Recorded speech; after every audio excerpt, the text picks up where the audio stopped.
For अरे B for बीटेक्स लगाओ, खुजली भगाओ। दांत खाज खुजली से तुरंत राहत। बच्चा बच्चा जानता है। पापा टीवी।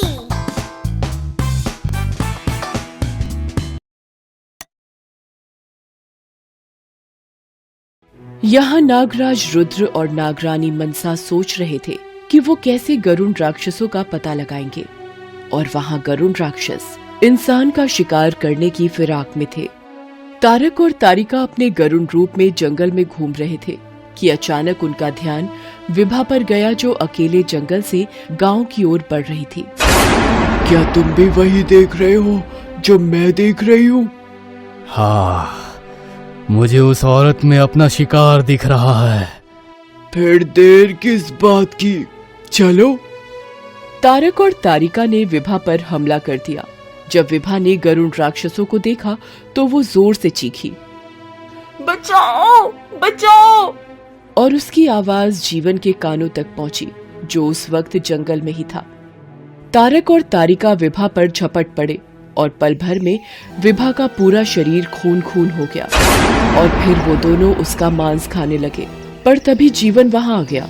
ये मंजर देखकर उसके रोंगटे खड़े हो गए। वो गांव वालों को ये बताने के लिए गांव की ओर दौड़ पड़ा। तभी तारिका ने जीवन को देख लिया और वो उसके पीछे उड़ पड़ी। जीवन को डर था कि कहीं वो गरुड़ राक्षस उसका पीछा न कर रहे हो, इसलिए वो बार बार पीछे घूम घूम कर देख रहा था। वो लड़खड़ाता हुआ गांव पहुंचा। गांव के नुक्कड़ पर मुखिया और उसके कुछ साथी बैठे थे। जीवन लड़खड़ाता हुआ उन लोगों के पास गया। अरे क्या हुआ जीवन? क्या हुआ? ओ जंगल जंगल। तारिका ने अपनी शक्ति से जीवन की आवाज रोक दी और तारिका वहां से चली गई। जीवन बोलना चाहता था पर उसके मुंह से शब्द ही नहीं निकल रहे थे। वो लाचार तड़प रहा था। तभी वहां रुद्र और मनसा आए। रुद्र और मनसा को देखकर जीवन और भड़क गया और रुद्र को मारने लगा।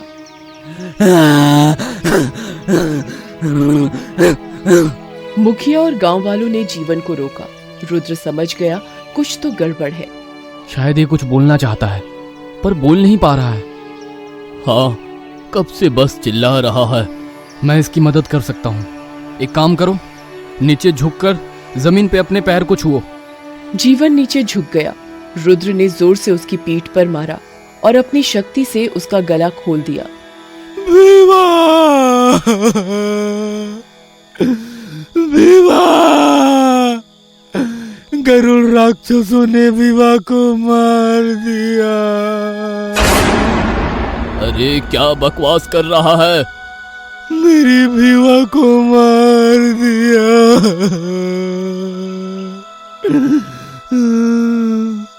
और ये कहाँ? जंगल में। चल हमें दिखा, कहाँ क्या हुआ है विभा को। जीवन गांव वालों को अपने साथ जंगल ले गया। वहां विभा की लाश पड़ी थी, खून में लथपथ, मानो किसी जानवर ने नोच नोच कर खाया हो। ये किसी जानवर का काम लग रहा है। नहीं, मैंने अपनी आंखों से देखा, वो गरुड़ राक्षस ही थे। गरुड़ राक्षस? हाँ, उन दोनों ने मेरी विभा को मार दिया और इसे नोच रहे थे। हे भगवान! मुखिया जी और गांव वाले चिंता में डूब गए कि कहीं असल में कोई गरुड़ राक्षस ना हो। हमें आज ही सिद्ध बाबा के पास जाकर उनसे इसका सत्य जानना होगा। चलो अभी हम चलते हैं। जीवन, मुखिया और कुछ गांव वाले सीधे बाबा की गुफा की ओर निकल पड़े। यहाँ नागराज रुद्र और नागरानी मनसा परेशान थे कि कैसे वो इन गरुड़ राक्षसों का पता लगाएं। हमें जल्द से जल्द कुछ करना होगा। क्यों ना हम सारे नाग सैनिकों को जंगल के बजाय गांव में पहरा देने रखें। शायद इससे हम लोग जल्द ही गरुड़ राक्षसों तक पहुंच जाएं। हाँ, यही करते हैं। नागराज रुद्र ने सभी नाग सैनिकों का आह्वान किया और वो सभी तुरंत नागराज रुद्र और नागरानी मनसा के सामने आ गए। आपने हमें बुलाया नागराज? हाँ, गांव वालों पर खतरा बढ़ गया है। मैं चाहता हूं कि तुम सब गांव के अंदर रहकर गांव वालों की रक्षा करो। ठीक है नागराज। पर अगर गांव वालों ने तुम्हें देख लिया तो वो लोग डर जाएंगे। इसकी चिंता मत कीजिए नागरानी, हम सब के सब अदृश्य होने की शक्ति रखते हैं। बहुत अच्छे, फिर तुम अपने अदृश्य रूप में ही गांव की रक्षा करो। आपकी पिछली आज्ञा के अनुसार हमें कुछ लोगों पे शक है जो हमेशा गांव से जंगल की ओर जाते हैं। कौन है वे? जीवन और उसकी पत्नी विभा, लकड़हारा कुमार प्रदीप और उसकी पत्नी कोमल, और तारक और तारिका, ये सभी के सभी अक्सर गांव से बाहर जंगल की ओर जाते हैं। विभा मर चुकी है, गरुड़ राक्षसों ने उसका शिकार कर लिया। अब से तुम बचे हुए सारे संदिग्धों पर निगरानी रखो। जी नागरानी मनसा। सारे नाग सैनिक गायब हो गए। कम से कम अब हमारे पास संदिग्ध लोग हैं। हाँ, वो तो है। हमें खुद भी इन सब पर नजर गड़ाए रखनी होगी।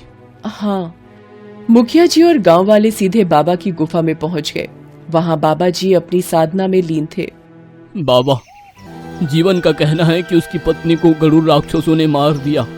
अब इसमें क्या सत्य है क्या झूठ है, अब आप ही बताइए बाबा। 100% सच है ये। क्या? हाँ, जीवन सच बोल रहा है। उसकी पत्नी को गरुड़ राक्षसों ने ही मारा है।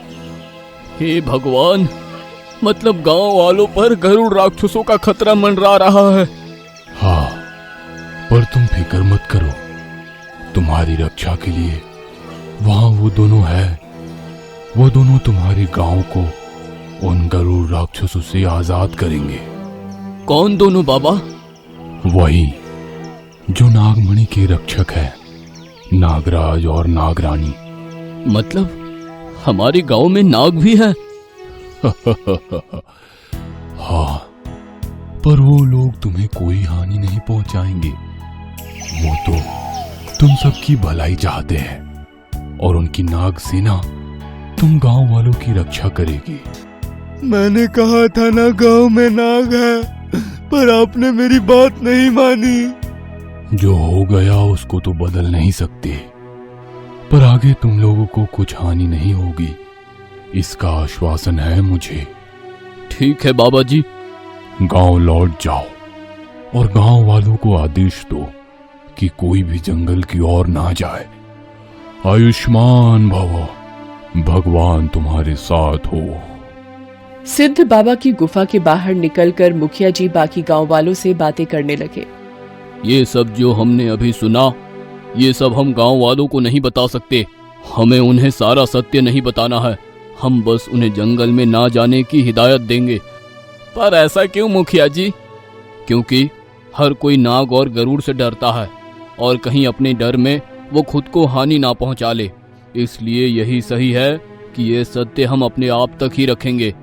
गांव वालों ने मुखिया जी की बात मान ली। गांव लौटकर मुखिया जी ने गांव भर में संदेश फैलाया। सुनो सुनो सुनो, मुखिया जी का आदेश है, आज से कोई भी बाहर गांव छोड़कर जंगल की ओर नहीं जाएगा।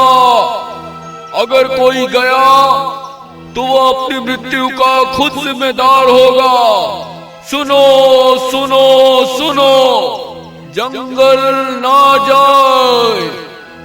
ये आदेश सुनकर नागराज रुद्र और नागरानी मनसा को थोड़ा संतोष मिला कि अब गरुड़ राक्षस जल्द किसी का शिकार नहीं कर पाएंगे। और वहां गरुड़ राक्षस आपस में हंस रहे थे। इन मूर्ख गांव वालों को लगता है कि खतरा गांव से बाहर है। अब इन्हें कौन बताए कि खतरा तो इनके साथ ही है। क्या तारक तारिका गांव वालों को और नुकसान पहुंचा पाएंगे या नागराज रुद्र और नागरानी मनसा उन्हें पहले ही रोक लेंगे? जानने के लिए देखते रहिए हमारा अगला एपिसोड।